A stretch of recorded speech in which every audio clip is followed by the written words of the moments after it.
예, 오늘 눈 고치는 사건인데 오늘 목사님께서 수술하셔서 내가 이 본문을 택한 건 아니고 요한복음을 하다 보니까 마침 이 순서인 거예요. 마침 의도한 거 전혀 없습니다. 근데 여러분 이 실로암 하면은 그 맹인이 눈 떠졌으니까 어떤 사람은 바디메오라고 착각하는 사람이 있어요. 이거 다른 맹인이에요. 이분은 굉장히 수동적인 사람. 그러니까 예수님께서 오늘 본문 위에 보면은 지나가다 이렇게 예의주시하게 본 거예요. 이 사람은 굉장히 샤이하고 수동적인 거고, 공관복에 나오는 바디메오는 겉옷을 던지고 다윗의 자손 예수요. 바디메오는 나중에 예수님 제자까지 됐어요. 근데 이 맹인은 약간 샤이한 사람이에요. 어쨌든 이 맹인은 실로암에 가가지고 눈이 뜨였죠. 그런데 저는 오늘 설교를 통해서 실로암을 통해서 우리가 눈이 떠지고 새로운 인생을 사는 것도 중요하지만 이 사람의 과거 얼마나 그게 큰 고난과 아픔이 있었을까, 이걸 살펴보고자 합니다. 사실 우리는 지금 이 동시대를 살면서 다들 이 고난의 삶을 살지 않아요? 사람 막대의 인생 채찍이 오늘 설교 제목인데, 하나님이 다윗에게 너 나한테 순종 안 하면 사람 막대기가 인생 채찍으로 너를 칠 거다, 이렇게 얘기를 해요. 우리 사실 다들 사람 막대기와 인생 채찍으로 고난당하면서 살고 있다는 겁니다. 여러분, 종교개혁자 칼빈이 오늘 본문을 이렇게 해석했어요. 이 거리는 아마 그 지역에서도 유명했고 그 이웃 지역에서도 굉장히 유명했을 것이다. 그런데 이를 통해서 하나님이 어떤 영광을 보여주신 것이다. 여러분, 어떤 동네나 어떤 학교이나 어떤 직장이나 좀 소외되고 어려운 사람이 있으면 그 사람에 대해서 다 알지 않습니까? 그러니까 북한의 함경도에 어떤 꽃제비 어린이가 있는데 걔가 막 주워 먹는 거, 걔가 어떤 행동하는 거, 걔가 삐쩍 마른 거, 함경도 사람들이 다 안돼요. 그러니까 사람이 연약하고 부족해도 다 건너서 소문으로 알고 보면서 느끼는 거예요. 그런데 여러분, 왜 그러면 이 맹인은 왜 이렇게 어려운 삶을 살게 되었을까? 유대인들은 생각했죠. 부모의 죄 때문입니까? 그의 죄 때문입니까? 예수님이 뭐라고 해요? 하나님의 영광을 위한 것이다. 신명기 7장 7절에 보니까 여호와께서 너희를 기뻐하시고 너희를 택하시면 너희가 다른 민족보다 수요가 많은 영고가 아니라 너희는 너희 모든 민족 중에서 가장 적으니라. 여러분, 왜 여러분을 특별히 택했죠? 여러분이 가장 찐따 같아서 그래요. 왜 여러분을 들어서 쓰시죠? 여러분 하나님 붙잡지 않으면은 끝나버리니까 하나님이 특별하게 은혜를 주신 거라니까요. 그래서 이 은혜와 이 신비가 커요. 내가 지지리도 바보 같고 내가 하나님 은혜가 아니면은 도저히 살아남을 수 없으니까 하나님이 나를 잡고 흔드신다는 거예요. 그리고 이 고난에는요 반드시 하나님 뜻이 있어요. 물론 불순종하고 죄 때문에 고난이 올 수도 있어요. 그 부인할 수 없죠. 그러나 하나님이요 어떤 고난을 주실 때는 그 세계의 눈을 열어준다니까요. 그러니까 제가 예전에도 한번 설교했는데 헬렌 켈러 선생님이 설리반 아니에요? 아니 도대체 보이지도 않고 말하지도 못하고 듣지도 못하는 애를 어떻게 교육을 해요? 그건요 박사가 와도 안 되는 거예요. 근데 설리반 선생님은 얘를 탁 보자마자 마음에 불이 확 붙은 거예요. 왜요? 설리반 선생님도 어렸을 때 맹인이었거든요. 청소년기 때 수술해서 눈이 떠진 거예요. 자기가 아기 때 보이지 않는 흑암 속에서 있었던 자기 모습이 얘를 통해서 탁 투영이 되는 거예요. 그러니까 그 마음에 불이 붙는 거죠. 그래서 헬렌 켈러 손을 잡아가지고 그 손가락에다 글씨를 쓰면서 하나하나 알려주잖아요. 이거는요 교육이나 돈이나 이런 걸 되는 게 아니에요. 사랑으로 되는 거예요. 불붙는 마음으로. 예수님께서 우리를 불붙는 마음으로 사랑했으니까 우리가 여기까지 온 거고 우리가 변화된 거 아니에요? 인류가 지금 이렇게 신음하는 이유가 뭡니까? 여러분이 이렇게 신음하는 이유가 뭐예요? 죄도 여러 가지 있는데 정말 하나님이 지지리도 싫어하는 죄를 우리가 짓고 있어요. 우상 숭배, 만문 섬기고 있잖아요. 음욕 섬기고 있잖아요. 영광, 세상이 원하는 거. 예레미야 44장 22절에 보니까 하나님의 우상 숭배에 대해서 어떻게 표현해요? 여호와께서 너희 악행과 가증한 행위를 더 이상 참을 수 없었다고 그래요. 더 이상 못 참겠대요. 여러분 우상 숭배하는 거 이제 지긋지긋하다예요. 그러니까 어떻게 돼요? 하나님이 이 우상 숭배 때문에 때로는 이 사람의 재산을 날려버리기도 하고, 이 우상 숭배 때문에 직장을 날려버리기도 하고, 우상 숭배 때문에 이 사람의 건강을 날려버리기도 해요. 언제까지 더 막겠습니까? 이사야서에까지 너희는 멍들었고 언제까지 더 막겠냐는 거예요. 예? 여러분 고난은요, 나의 잘못과 나의 연약함도 있지만 하나님의 영광도 있고 다양해요. 우리가 뭐라고 판단할 수는 없어요. 근데 고난을 통해서요, 우리가 그렇게 움켜쥐던 우상과 여러 가지 내가 잡았던 거를 내려놓게 돼요. 하나님 살려만 주세요. 하나님 살려만 주세요. 그러면서 우상을 내려놓는 거예요. 근데 여러분 다 내려놓으면은 끝난 것 같죠? 우리는 이런 생각을 해요. 내가 있는 것들을 다 내려놓으면 신앙생활의 종집을 끊고 이제 완성을 했다고 생각해요. 아니죠. 다 내려놓으면은 그 다음에 우리가 정복해야 될 가나안 땅이 보여요. 깜짝 놀라는 거예요. 나는 다 내려놓는 게 내 인생의 신앙생활의 졸업장을 받는 거라고 생각했는데, 다 내려놓고 나니까 가나안 땅을 정복하려는 어마어마한 사명이 우리를 앞에 기다리고 있는 거예요. 여러분 고난은요, 그 분야에 눈이 확 떠지게 한다니까요. 또 하나, 이 고난에는요 반드시 하나님 뜻이 있어요. 우연이 없어요. 여러분 세상 만물 보십시오. 우연이 있습니까? 우연이 없어요. 하나님 뜻이 있어요. 이 맹인의 눈을 뜨게 하려고 예수님께서 비유를 하는데 참 멋지죠. 5절에 보니까 내가 세상의 빛이래요. 여러분 여기 불 꺼버리면은 우리 다 맹인 되는 거 아니에요? 안 보이잖아요. 기가 막힌 비유예요. 사마리아 여인 앞에서는 물로 비유를 하고 맹인 앞에서는 빛으로 비유를 했어요. 그래서 여기 계신 물리학 나온 형제님이 저한테 그러더라고요. 빛은 속도가 없대. 빛은 켜는 순간 전체 번지는 거래요. 나도 처음 들었어요. 그러니까 예수님이 빛이라는 건 어마어마한 비유예요. 근데 여기서 우리는 그럼 예수님이 고칠 때 바디메오 같은 경우는 말씀으로 고쳤잖아요. 깔끔하게. 왜 이 맹인한테는 진흙과 침을 사용했을까요? 진흙, 흙은 뭐예요?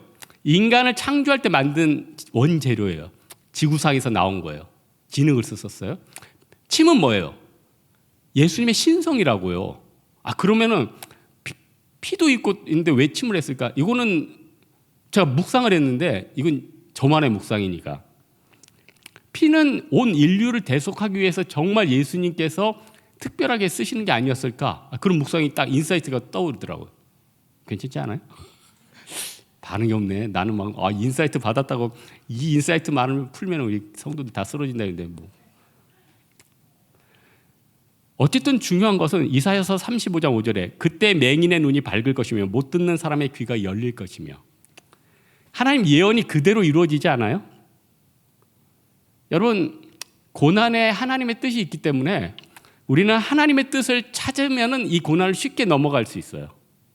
내 죄나 재수 없어서 받는 게 아니라 하나님의 뜻이 있다 생각하면 능히 이길 수 있어요. 넉넉히 이길 수 있어요.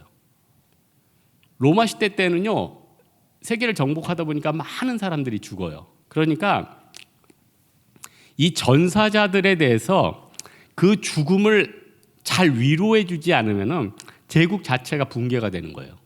죽음 앞에서 어떤 것을 얘기를 해줘야 돼요. 그러니까 로마 시인 같은 경우는 메멘토 모리, 죽음을 기억하라, 이런 것도 있고 여러 가지가 있잖아요. 그래서 전사자들에게, 그 가족들에게 이 죽음이 얼마나 귀한 죽음인지를 딱 알려줘요. 그걸 통해서 이겨낼 수 있는 거거든요. 욥도 그렇죠. 욥이 하나님 앞에서 이 고난에 하나님의 뜻이 있다 할 때 뒤에 부분에 가가지고 욥이 막 깨지기 시작하잖아요. 여러분 이 고난에는요 하나님의 뜻이 있어요. 그리고 하나님이 주신 고난에는요 트라우마가 없어요. 물론 트라우마가 남을 수도 있는데 이 세상적인 충격과 고난과는 또 본질적으로 달라요. 그래서 제가 예전에 북한에 한 2년 정도 억류됐던 캐나다 우리 한국 분인데 캐나다에서 큰 목회하시던 분이 북한 돕다가 종신형 받고 한 2년 있다가 풀려 나왔죠. 근데 그분이 뭐 새롭게 하소선가 거기서 간증하는 거 들어보니까 2년 동안 교화 노동을 하고 손가락이 막 휘고 그 추운 곳에서 고통을 당했는데 얼마나 정신적인 고통이 컸겠어요.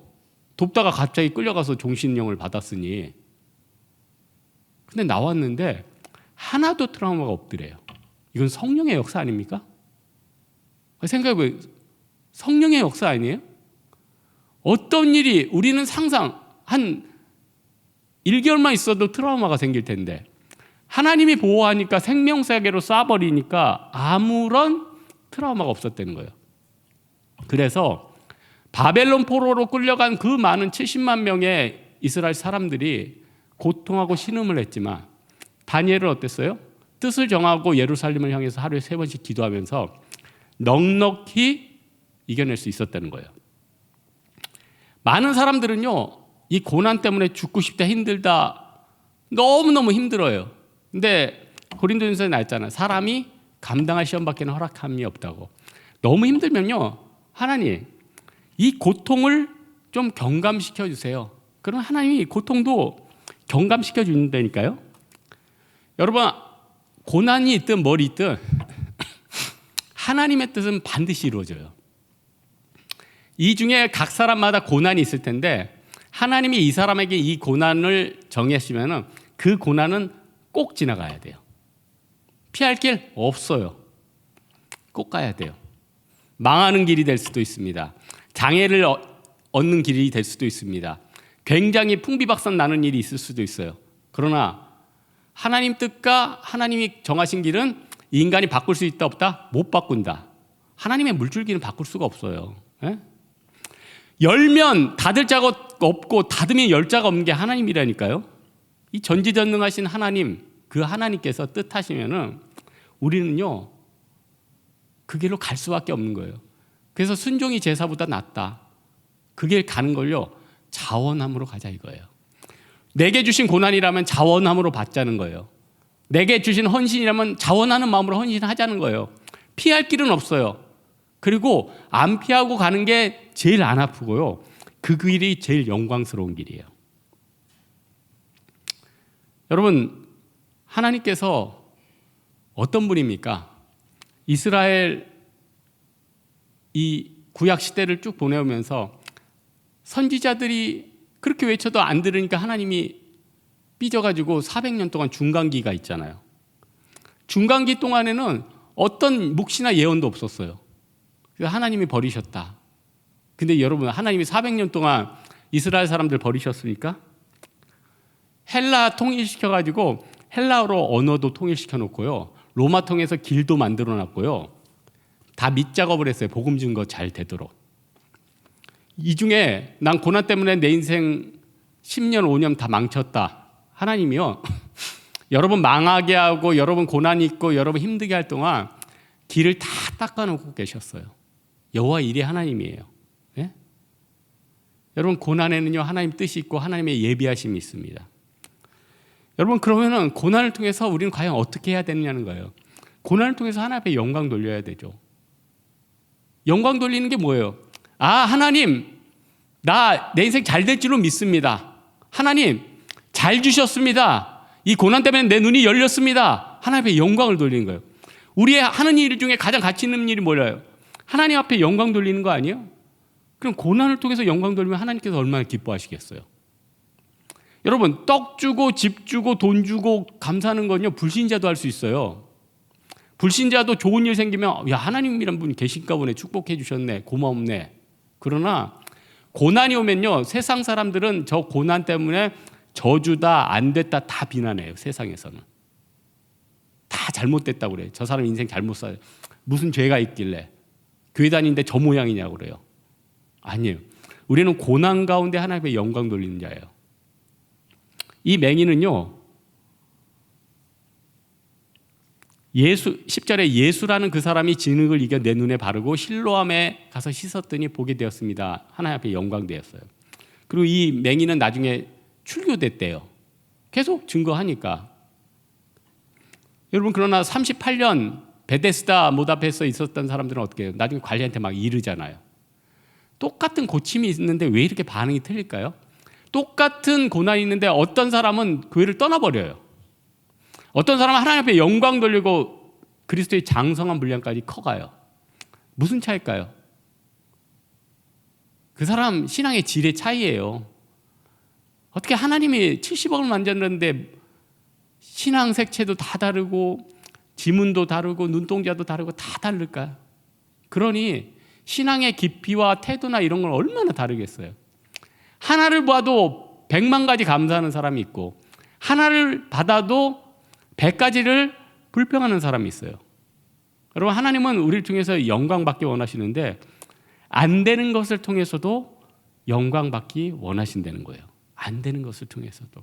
그러면은 나중에 다 이게 영적인 전화 위복이 된다는 거예요. 여러분, 맹인이 눈 떠진 다음에 어떤 삶을 살았을까요?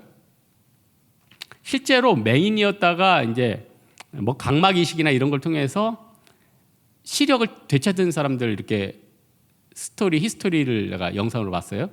근데 그 사람들이 하는 얘기가 이게 감각이 좀 틀리대. 그래서 버스 위에 있는 것도 이게 잘 못 잡을 때도 있고 그러지 않겠어요? 이 기관이 어렸을 때부터 자란 거랑 이식받는 거랑 좀 차이가 분명히 있어요. 근데 여러분 잘 생각해 보세요. 일단 떠졌다니까 새로운 인생이 열리는 것도 있지만 새로운 고민거리들이 그렇게 많이 생기더래. 보기 전에는 불평과 고민이 없었는데 보고 나서 불평과 고민이 그때부터 생기더라는 거예요. 너무 신기하지 않아요? 여러분, 이 맹인은 어떤 생각을 했을까요? 눈만 떠지면 내 인생이 엄청나게 행복해질 거다. 여러분, 지금 눈 뜨고 있는데 행복해요? 눈 서슬퍼르게, 아니 시력 2.0인데 행복하냐고요.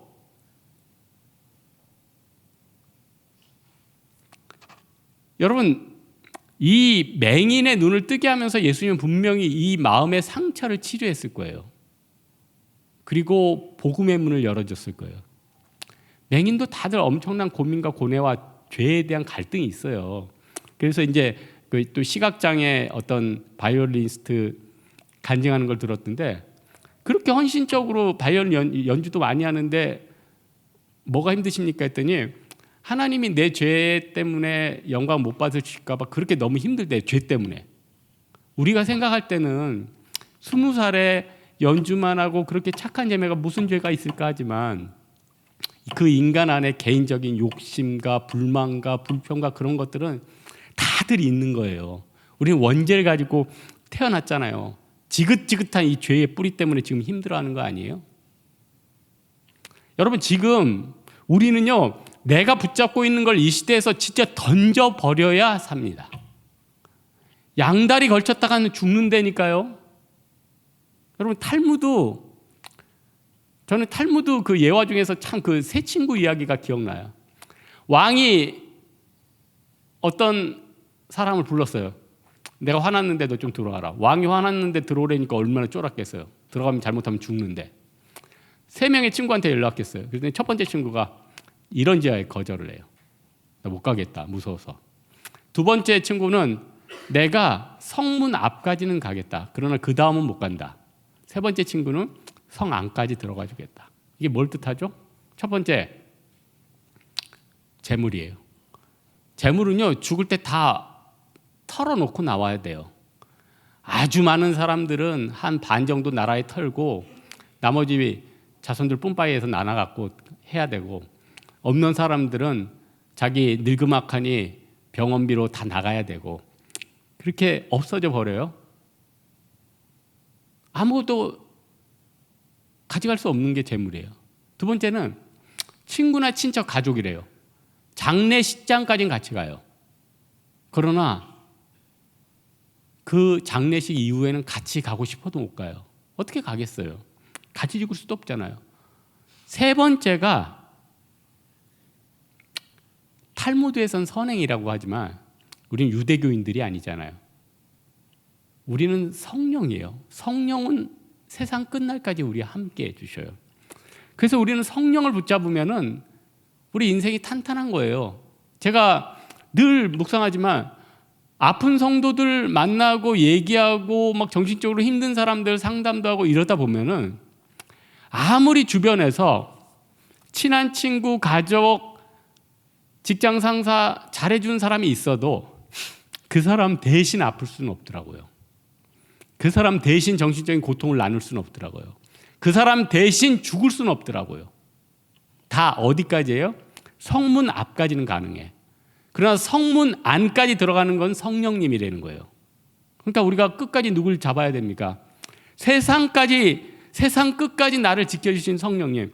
그래서 이사야서 46장 3절에 보면은 야곱의 집이여, 배에서 태어남으로부터 내가 너를 안았고 내가 너를 업었대요.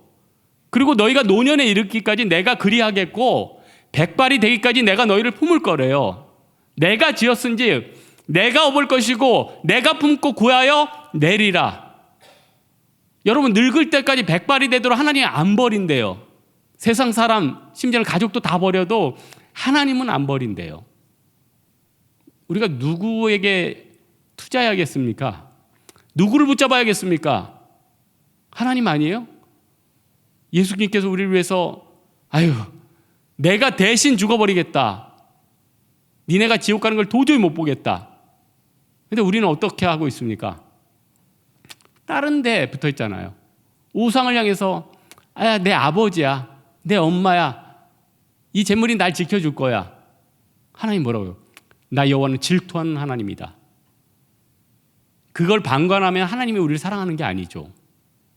이 중에 자녀가 있는 부모님들, 그 자녀를 위해서 목숨을 다해서 모든 것을 투자했는데 그 자녀가 자기를 본체만치 하거나 나를 원수로 대하면 그 마음 어떨까요? 무너지는 거 아니에요?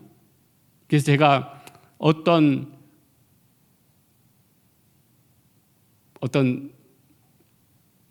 글을 읽어보니까 이 배은망덕한 놈이 어머니 재산이 욕심내서 어머니를 약물로 죽였어요. 근데 어머니가 죽어가면서 내 아들이 이거 약물 때문에 들통나면은 나는 이 놈은 감옥 가니까 내가 칼로 내 손을 베어야겠다. 그 얘기 읽으니까 인간의 이 만몬에 대한 지긋지긋한 그 돈 욕심, 그 무정함, 죄를 향한 이 영적인 병리적인 현상, 이 죄의 효과가 너무나도 부정적이고 사람들을 다 망가뜨리는구나. 그 가운데 한 생명을 살리고 자녀를 살리겠다는 그 위대한 마음들은 또 남아있구나. 그렇다면은 우리가 누구를 붙잡아야겠습니까? 십자가를 붙잡고 예수님을 붙잡고 살아계신 성령을 붙잡아야 되죠. 저는 수가성 여인을 만나는 그 예수님의 그 장면을 얘기할 때마다 이 예수님이 오히려 알레고리컬하지만 오히려 예수님이 더 목말랐을 것 같아요. 내가 도대체 교제하고 이야기하고 이 헌신, 이만한 믿음을 못 보겠다는 그런 사람이 왜 이렇게 적나? 오히려 유대인들에게는 없고 이방인 백부장에게나 있고, 또 나와 이렇게 깊이 교제할 수 있는 진짜 구약의 에녹 같은 애들은 없는가? 예수님이 참 목마르셨을 것 같아요. 예수님이 십자가에 못 박히기 전에 잡혀가셨을 때 제자들이 다 도망가는 걸 보고 예수님이 참으로 목마르다 이랬을 것 같아요. 아예 그때 베드로가 끝까지 붙어가지고 예수님 앞에 십자가에 딱 매달렸으면 진짜 깔끔하고 멋있지 않아요? 물론 그 이후에 사역도 있겠지만 다른 제자들이 커버하고 베드로 너는 예수님 앞에 끝까지 남아있어가지고 그냥 십자가에 같이 딱 매달려 버렸으면 얼마나 영광스럽겠냐는 거예요. 이게 진짜 할렐루야 아니에요? 오늘 말씀의 결론 맺겠습니다. 고난은요, 우리에게 너무나도 아픈 거예요. 다시는 겪고 싶지 않는 경험입니다. 이 고난 때문에 너무 신앙생활 하기 힘들다고 고백하는 사람 많아요. 그런데요, 이 고난을 피하면 세상의 엄청난 고통과 공황이 우리를 엄습해요. 세상은요, 우리가 감당할 수 없는 곳이에요. 저는 세상 사람들이 예수 안 믿고 저렇게 살아가는 게 참 신기해요. 인간이 죽으면 영혼이 없어진다? 너무 두렵지 않아요? 부활이 없다? 너무 두렵지 않아요? 여호와 증인처럼 영혼 멸절설, 영혼이 없어져 버립니다. 그럼 낫지. 근데 지옥이 있잖아요. 지옥 갈 바에는 태어나지 않는 게 나아요, 솔직히. 예? 왕이 무슨 소용이 있어요? 재벌이 무슨 소용이 있어요? 죽으면 지옥 가는데. 우리는 지옥과 천국 앞에 있어요. 다 지나가다가 한 명 가고 한 명 가고 이렇게 갈 겁니다. 지금 우리에게 필요한 건 뭡니까? 이 고난을 통해서 하나님 앞에 영광 돌리는 거예요. 이 고난을 통해서 건져내는 거예요. 이미 우리는 천국 티켓 따놓은 사람 아닙니까? 지지고 볶든 우리 천국 가요. 끝났어요. 근데 지옥에 떨어질 사람이 너무 불쌍하잖아요. 물론 그렇다고 우리가 예정론에 의하면 우리가 발버둥 쳤다고 되는 것도 아니에요. 근데 뭐는 할 수 있어요? 하나님, 이 성을 긍휼히 여겨 주옵소서. 하나님, 우리 가족을 긍휼히 여겨 주옵소서. 하나님, 우리 주변에 믿지 않는 사람을 긍휼히 여겨 주옵소서. 그 한 명의 기도가 있으면요, 살아난다니까요. 그 한 명의 기도가 있으면은 뒤집힌다니까요. 한 명의 간구가 있으면은 그 견고한 막의 진액이 크랙이 가기 시작해요. 댐이 무너져 버리는 거죠. 놀라운 성령의 역사가 나타나는 거죠. 시대가 어둡다고 합니다. 악한 마귀는 세상을 막 들들 볶고 우리의 마음을 들들 볶고 있어요. 우리에게 뭐가 필요합니까? 십자가가 필요해요. 사람 막대기와 인생 채찍 와라, 맞으세요. 십자가로 능히 감당하는 여러분 되길 주님의 이름으로 축원합니다. 우리 찬양하겠습니다. 하나님의 부르심.